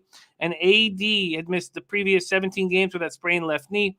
He came in with 8 points, 4 block shots in 25 minutes. He hadn't played since December 17th, and Lakers went 7-10 in his absence. LeBron James kept rolling offensively, 33 points, 18th straight game. He's gone for at least 26. Sixers coming off their second straight win, 117-107 at home versus the Pelicans. It was a very strange basketball game. They pulled away late. They didn't cover the 11. If you got in early, you cashed, but they didn't cover the 11 that it ended up on. And this was against a Pelicans team that was missing starters all over the place. It was basically a second unit out there. And then Embiid goes for 42, 14, and 4 with 4 blocks as well. 6 game with at least 40 and 10. And he has at least 38 points and 12 boards in 4 straight games, long streak in history. Tobias Harris goes for 33 and 11. And they needed these guys to play out of their minds for them to win that basketball game. And here they are, all eyes on them, Lakers, Sixers. Take it away here, Dutchie. What are you thinking? Yeah, man. Hey, this game right here is a beautiful thing, Jim. It's a tough game for me, but I do believe, I like that we're getting a little bit of Laker love in here, to be honest with you, because I want to load up on the Sixers at home. I really do. I just think, big. First of all, this is the 5th game for out of the second to the last game of the road trip for the Lakers. I believe they are going to be a little tired, to be honest with you, especially after that big win against, Brooklyn. Not necessarily such a big win without obviously the big horses out there, but it was Kobe night. They did it for Kobe. They had a little thing going. So an AD big game with AD's first game back as well. Looked healthy, but only playing a little over 20 minutes. So to me, this game, I would only look Philly, Jim, but I don't really want to force it because I can't lie to you. I don't trust Philly that much either. But just to give you guys some numbers, the Lakers are 1-5 straight up and ATS last 6 meetings versus the Sixers. So they do handle LA pretty easily. 2-5. The Lakers are 2-3 straight up. Last 5 on the road, 2-7 ATS last 9 versus the Atlantic Division. So when I look at it, everything to me does scream the Sixers. The Sixers are 5-2 straight up last 7 at the house, 4-2 against the number against last 6 versus the Western Conference. And overall, they're 9-4 ATS last 13 games. So they have, if you've been back in Philly, you've actually been making money. 12-3 straight up last 15. And really, all we're really trying to ask here, Jim, is for the Sixers to win at the house. LA also has Charlotte on deck, I believe, tomorrow. So I'm kind of, I had a late night, not trying to force nothing, to be quite honest with you. But I do feel like maybe throughout the day, the Sixers will probably be my play. Also, I like Maxey here. I like Tyrese Maxey over 17.5 points. I just took a look at that late last night, Jim. If you could shop around, I'm going to look and lock that in. If you could shop around for the best juice on that, I think it was -115 when I was looking at it. I will be locking that in. And this is more, he's went over this number 3 of the last 5 games, Maxey has, but this is more of actually what we're seeing on the other side. The Lakers cannot stop anybody on the perimeter. Yes, I know AD's back and is going to help protect the paint. The motherfucker's only playing 20-plus minutes. And Russ, these boys, they're not keeping anybody in front of them. So if you look down who they played, I know Harden obviously had a great game last game, but just numerous guys. The guards, a guard that can attack the paint does very well against the Lakers. So I think 20-plus will be very easy for our guy Tyrese Maxey tonight. And then also, Jim, I like LBJ. I mean, let's do it, my guy. 4 straight over. He's went over this number, 28.5 -115. He'll go 30-plus again tonight. He said it. He ain't changing it. AD back or not, he's still looking to be aggressive. He's realistically looking like, I mean, you got to give props. Say what you will about LBJ. The motherfucker shines away from the big moment. But God damn it, this motherfucker is nice out there. He's throwing it down hard, just, coming back with the blocks. Looking like kind of vintage LBJ, to be honest with you. I just would like to continuously see him attack, and don't settle for that 3. But either way, Jim, I think 30-plus will be easy tonight. Win or lose, LBJ will get to that number. So those 2 are props I will make official for the show, Jim. And I'm going to hold out on the Sixers for me. I'm going to look a little more into it. But I definitely am not taking the Lakers. Great breakdown here. So Maxey over 17.5 points, -114 at FanDuel. LeBron James over 28.5, -112 at FanDuel. This is very, very interesting. A lot of cappers in the chat talking about moving towards the under in this spot, and all eyes on them situation with the Lakers 18th in pace and Philly 28th in pace at 95.50 possessions a game. When I look at those two possessions, 97.6 and 95.5 in an all eyes on me type of situation, I can understand why there is movement towards the under. And I'm not mad at that, Jim. I'm not mad at that under. My fault, bro. But I'm not mad at that. But we talked about this before, like when we talked about the Pacers and the Warriors last week. I just when I see LA, I know they had their best defensive game recently. Well, let's not mention it was against James Harden and a bunch of fucking nobodies. I don't want to get carried away because LA, AD or not, I don't know if they can play much defense. So I don't think unders. I'm not mad at the under. I'm definitely not on the over. But it's hard for me to take a Lakers game under the way these motherfuckers play defense on a nightly basis. Very, very, very interesting. So 2 player props that you are focusing in right now. The 25 wins in 40 official picks here in NBA this year. You've been so hot. Another capper who's been so hot in NBA in our chat has been Nut Flush Allen. The guy is seeing things so clearly right now. I want to give a shout out to Nut Flush Allen, and all he is doing is selfless as anything, putting out as much action as he can for everybody, and he's really focusing on his Twitter right now. So I just want to pop it into the chat. Follow our guy Nut Flush Allen. Just pop this in the chat right we now. got some fucking gems in the chat, bro. Ron Crawford, Dan Kelly, Nut Flush. It's a great group. Let's move on from this Lakers Sixers game. Before we do, actually, sorry, could you just drop the thank you, Jose? When the Sixers play against a bunch of nobodies and beat us, and Tobias Harris have just to go off to secure the victory. And we're talking about the Sixers team that's been playing without key pieces. What does that lead you to believe? Did you just say, well, look, they didn't come in sharp? They're missing so many bench pieces, with Curry and Danny Green being out. Did you feel like they have enough to play with this Lakers squad that's starting to really step up?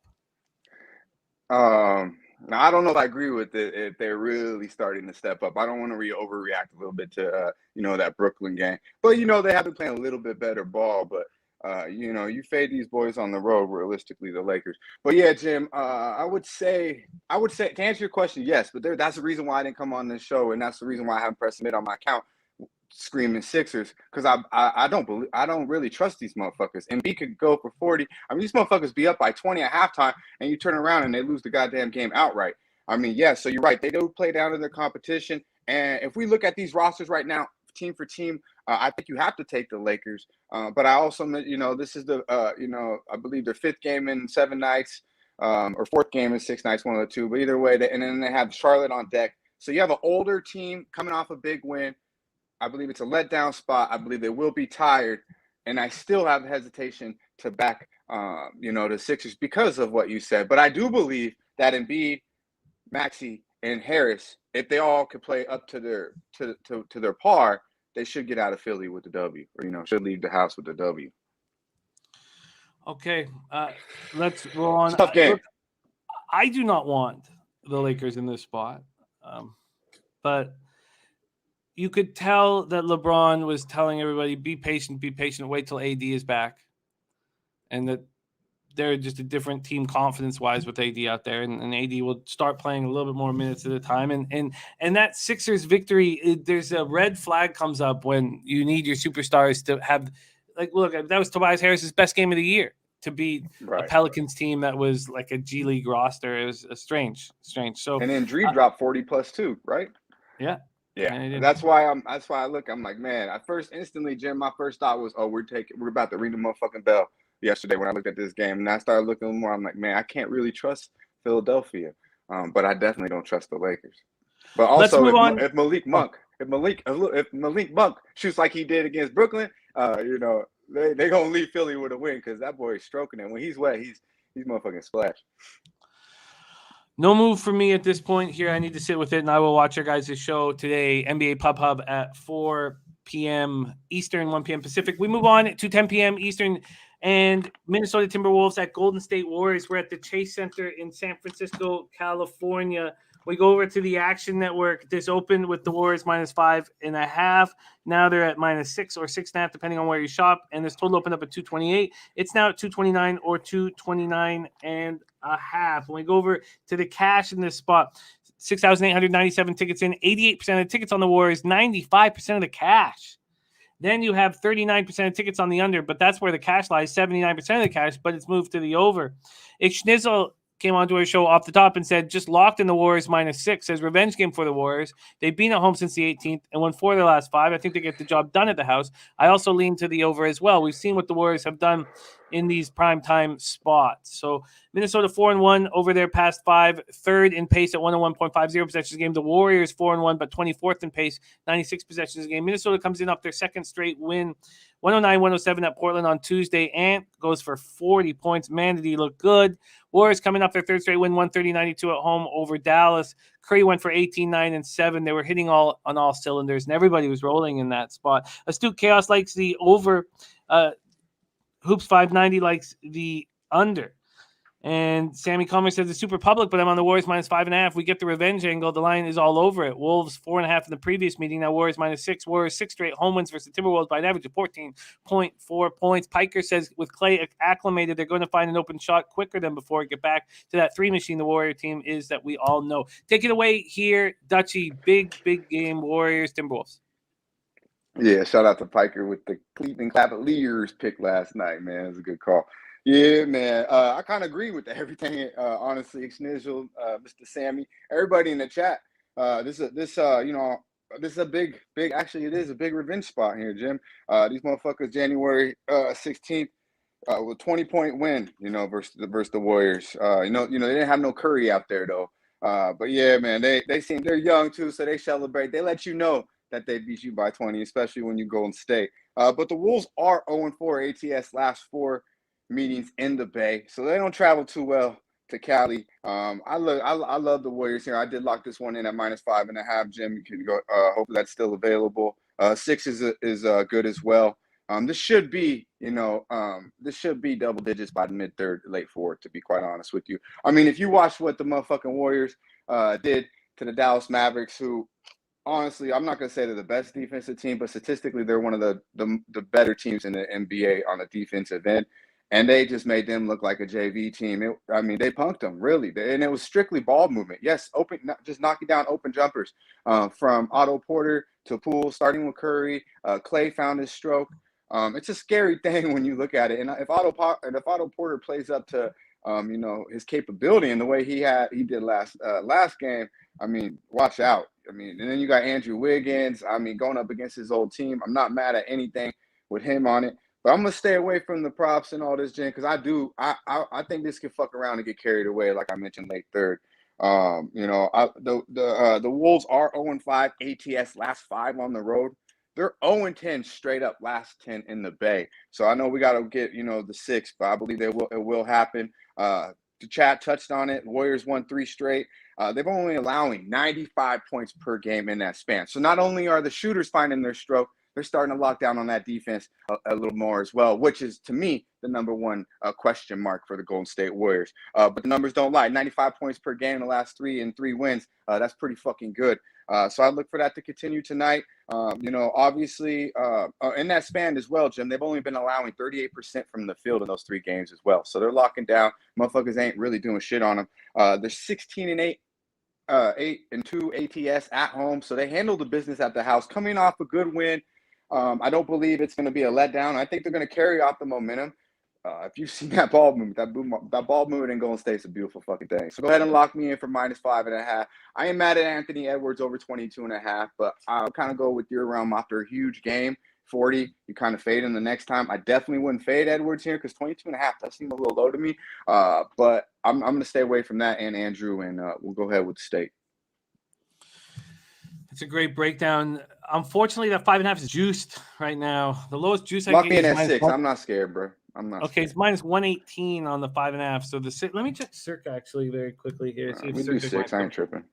Okay, cool. I will do that for you. I want better juice, so when you say my record, we keep that bitch down under 110. Well, it's been what you're doing with moving on these lines as they're available while you're on the show. It makes it even more impressive how you've done all I got this. a 5.5 minus 110, so I like this look a lot. I know it's square as a motherfucker, hey, but I'll be square on my way to the window. Respect, man. Respect. Quickly, before we put a bow on this show, what did you think about this move towards the over in the total? Do you agree with it? Yeah, I do. Yeah. I think the Warriors. I mean, the only reason I do like it, Jim. But to be honest with you, I wouldn't touch it just because the Warriors. The numbers show they have been playing a little bit better defense. But I think the Wolves have some offensive talent. I don't believe they'll be able to stop the Warriors. But I wouldn't fuck around with the total. Just lock in that 6. -6 at -107 available at Circa Sports right now. Here we go. Dutch Boy Fresh, his record right there on the screen. It is a thing of beauty. ROI plus 22%. Thanks for shout out to Jose for finally putting up my fucking record, bro. Appreciate you, my guy. That's actually my fault. For whatever reason, because I was just so angry last night. I didn't send him our NBA experts record, so that's my fault. I didn't see it last week, though. I'm saying, I didn't see it last week. Okay, good, because we're making it happen. But that is my fault. I didn't send it to him today. I had to go back to yesterday's records. 22.93% ROI. Absolutely great stuff. Schnizzle right with you there. Joe Yurkovich says Minnesota 3-8 against the spread on the road versus teams above 500. So there's a great stat that backs up your nice little nugget action. But Minnesota 9-1 first half against the spread, last 10 first half against the spread, and Golden State Warriors haven't been that good first half, 17-23 against the spread. Interesting to maybe take Minnesota to come out early. Joseph Tucker, nice to see him back in action, riding with Cat, points over 220 or over 22.5 points. Much love to you, Dutchie. Thank you for rolling with us. We love having you here every Thursday. Be well. Catch Dutchie today, 4 p.m. Eastern, 1 p.m. Pacific on our NBA Pop-Up Best Show in the Business. Dutch, any last words, my man? Yeah, man. Jimmy, we on our motherfucking way to the bag. Yeah, man. Y'all stay fresh. There he is.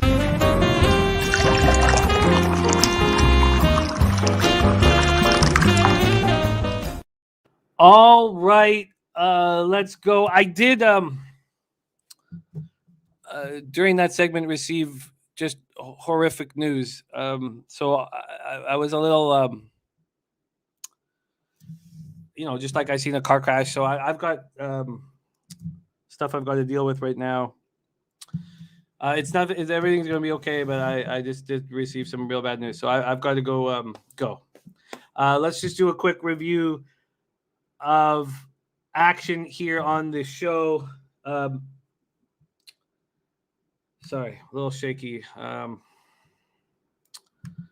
So I hate that shit. It's my phone's connected to the computer, so the message came up on the computer and just like fuck. Okay, so let's just review the NHL, and then I got to get out of here as fast as possible. Mr. Gogster's on Carolina puck line plus 105, Winnipeg in regulation at plus 100, St. Louis money line at minus 134. He's adding the under 7 in the Panthers game, which I'm going to add as well. Then for me, that's going to be my only addition.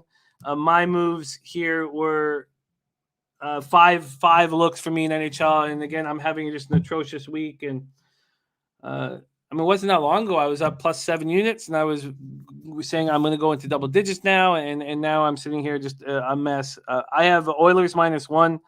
I'm quite confident in that spot. I really am. I would say that's my favorite look on the board in NHL. I have Panthers minus 1. I'm not comfortable with Spencer Knight in that.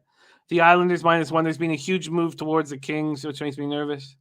I took the Anaheim Montreal over 5.5 minus 120, and I'm on the Ducks minus 1 at plus 117. The NHL spreadsheet play today is the Carolina Hurricanes in regulation. In NCAA basketball, Max coming off sweeping the board. He's on some really interesting looks for Max today. FIU on the alternate line minus 5.5 at plus 155. He's on Long Beach at plus 212. And the over 144.5 in Wisconsin, Nebraska at minus 110. Ron Crawford spreadsheet play today in college basketball is Coastal Carolina minus 10.5. I gotta go. I gotta go. No leche today, and I love you guys, and we'll talk soon. So you can shut down the show.